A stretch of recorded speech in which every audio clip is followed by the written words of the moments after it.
Hey guys, Cam here from PhoneDog.com, and it's Thursday, which means it's time to look back at one of the most memorable smartphones of our time. And this week it's the T-Mobile G2. It's the one that you overwhelmingly voted for on our Instagram page. So let's get straight into this. Now, the T-Mobile G2 was launched in 2010, and also it was launched globally but branded as the HTC Desire Z or Desire Z. It was the same year that the iPhone 4 was launched, so when it came out with its 480 by 800 pixel display, it wasn't the sharpest display on the market, but that didn't mean it was terrible. It was only about 70 pixels per inch short of the iPhone's Magic Retina 326, but still, it was sharp enough that you weren't really left compromising on visual quality too badly. It had a 5 megapixel camera on the back, and it was able to download up to 14.4 megabits per second on HSDPA. Also equipped with 4 gigabytes of storage, 512 megabytes of RAM, and expandable up to 32 gigabytes using the micro SD card.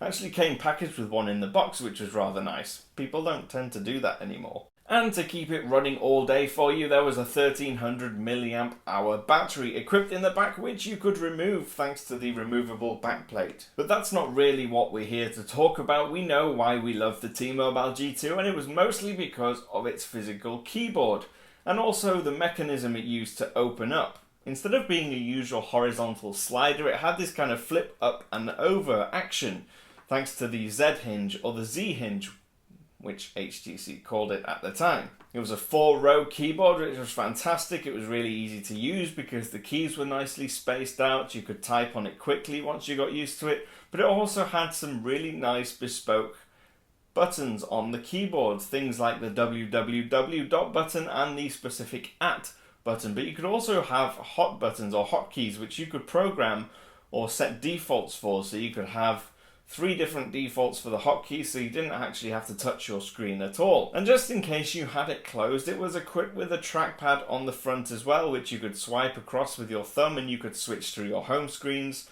or scroll on a web browser. And of course, it was equipped also with the usual buttons for Android on the top. Now, the one thing that always gets me about the T-Mobile G2, whenever I think back about it, it always reminds me of what could have been. There were so many attempts at making a good Android phone with a physical keyboard attached, but there weren't many good attempts. Most of them had compromises, like Motorola had one and the keyboard was terrible.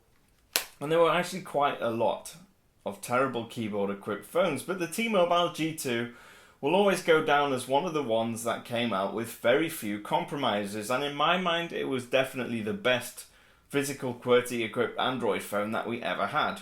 Because the keys were so easy to press and the keyboard was fantastic, but also the rest of the phone was good too. It had a decent camera, had a good screen, the battery lasted all day, it was built solidly out of metal and plastic, it looked good, it just looked and felt like a premium device, and it worked like one as well. What's more, because it was installed with the stock version of Android, you got all the updates as soon as they were available, at least until they stopped supporting the device, I think, at Gingerbread. But if you didn't have a T-Mobile G2, it was probably because you weren't on T-Mobile. It was an exclusive device to the carrier, and it was one that I think was one of the best exclusives T-Mobile has had to date. And it's got to go down as one of the most hard-wearing phones I've ever had, because I actually got this exact phone in 2010, right near the end of the year, used it as my daily driver for 6 months, passed it on to somebody else who's used it for the last 2.5 years, and it's still going perfectly fine. It still works, it still does the job. You've got to admire that in a smartphone in this day and age. Anyway, I've been Cam, I'm at PhoneDog_Cam on Twitter. I will see you again soon.